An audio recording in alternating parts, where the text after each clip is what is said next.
इतना सुंदर महल है, जहां जल था वहां थल दिखाई दिया, और जहां थल था वहां जल दिखाई दिया। दुर्योधन का पैर फिसला, मुंह के बल वो राजा जमीन पे गिर पड़ा।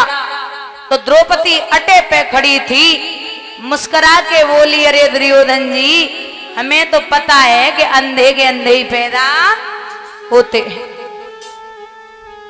ये जो जीव है, जो जीव में एक हड्डी ना होवे, लेकिन महाराज इसमें इतनी ताकत होती है कि अच्छे अच्छों की हड्डियां तोड़वा सकती है।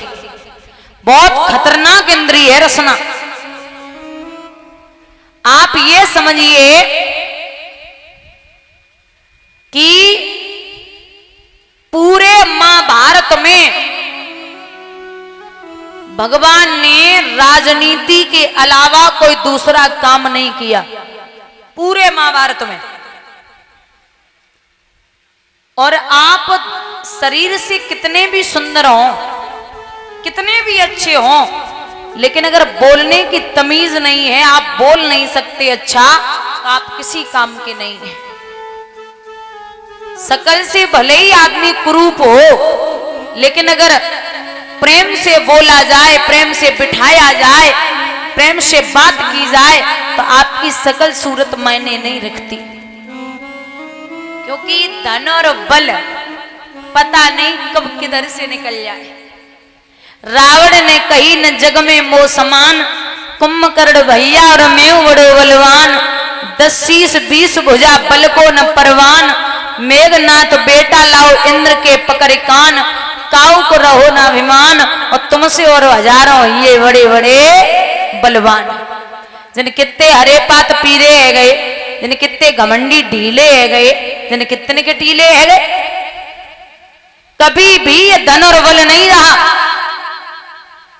आप ये समझिए, आज के समय में तुम्हें अगर शरीर पे कभी भी घमंड आ जाए, तो दीवार पे जो बुजुर्गों की तस्वीरें टंगी हैं, जिनके चेहरे पे झुर्रियां पड़ पड़ के और वो नत सैया पर लेटे थे, तो इस शरीर जो है एक दिन बुढ़ापे में जब आएगा, तो आप समझिए माला जपने में भी दिक्कत होगी।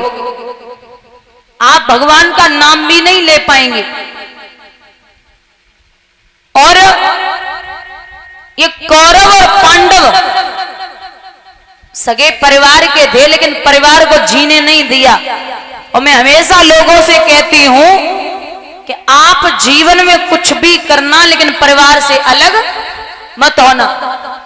परिवार से एक भाई अलग हुआ रावण का, महाराज पूरे वंश को मिटा दिया गया। और अगर 4 भाई हैं, चारों में अगर सुबह झगड़ा हो जाए, तो शाम को पंचायत के लिए गांव वालों को नहीं बताना है कि हमारा झगड़ा हुआ, हमारी पंचायत कर दो चल के। बिल्कुल नहीं। जैसे भी हो सके बड़े और छोटे एक दूसरे से मशवरा करके लड़ाई शांति कर ले, लेकिन महाराज तीसरे को कभी मौका मत देना। कलयुग के लोग हैं, यहाँ कलयुग के लोग आराम से बैठ के मायूस होके पूछेंगे कि भैया बड़ा बुरा हुआ, आपके साथ ऐसा नहीं होना चाहिए था।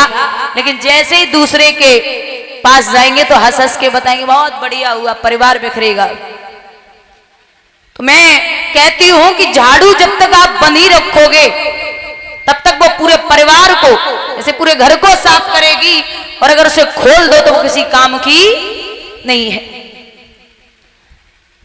आजकल सब आदमी चिंता में, सब। किसी से भी पूछो कि पैसा है, बोले पैसा बहुत है, लेकिन सुकून है, शांति है, बोले वो नहीं है। शांति बिल्कुल नहीं है, क्योंकि बाप बेटे को नहीं समझ पाता, बेटा बाप को नहीं समझ पा रहा है। कोई बात बेटे को बोलनी है, वो बाप समझने की कोशिश नहीं करता, और बाप अगर समझ भी ले तो बेटा समझने की कोशिश नहीं करता।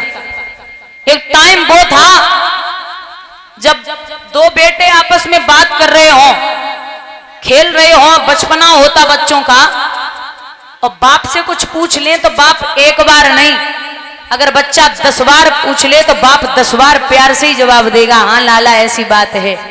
और बड़े होकर के वही बच्चे आपस में बात कर रहे हो, और बाप धोखे से पूछ ले लाला क्या कह रहे हो, तो एक बार तो बता देंगे, और कहीं दोबारा पूछ लिया क्या कह रहे हो तो बोले सुनाई नहीं देता, चुपचाप बैठे रहो। जरूरी है सब बातें तुम्हें बता दें हम?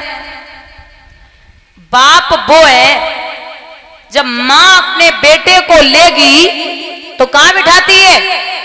कमर पे। और मां का इशारा होता है कि जहां तक मैं देख सकती हूं वहां तक तू भी देखे।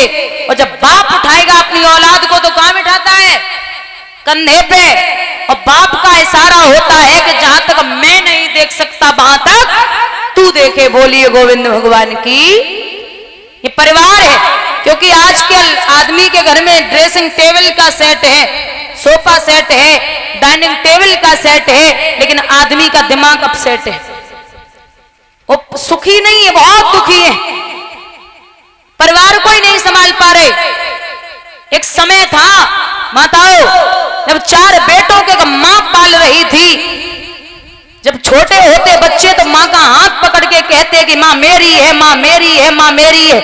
और जब वही बड़े हो जाते तो अलग अलग हो जाते तो धक्के मार के बोलते कि मां तेरी है, मां तेरी है, मां तेरी है।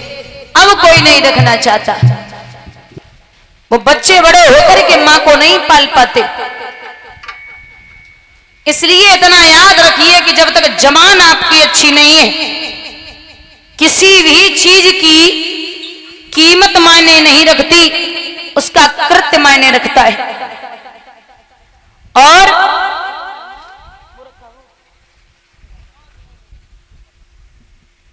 अगर कीमत मायने रखती तो पायल हजारों रुपए की आती है लेकिन पैर में पहनी जाती है, और बिंदी 500 रुपए की आएगी लेकिन माथे पे लगाई जाएगी।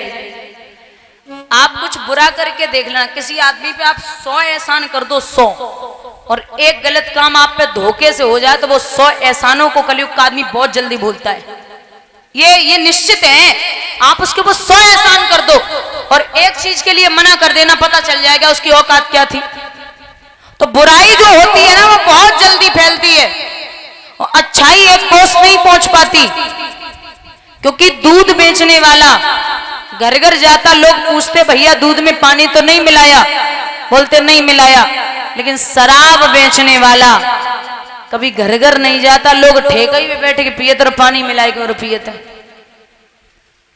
नई सदी से मिल रही दर्द भरी सौगात, बेटा कहता बाप से तेरी क्या औकात।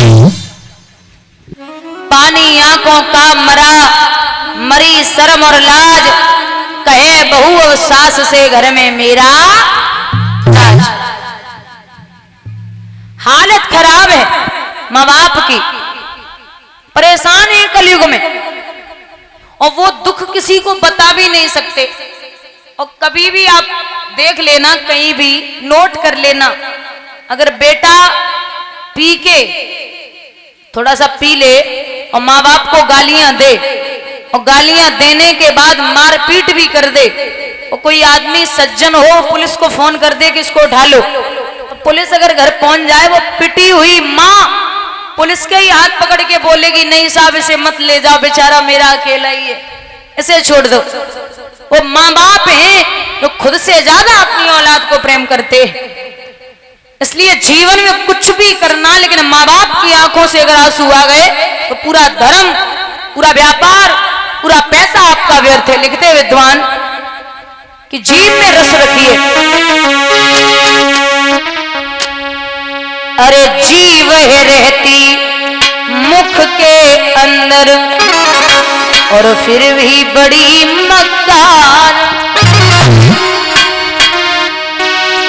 दांतों के फाटक लगवाए कर दिए बंद किवाड़, जीव ने जुल्म गुजारे लाखों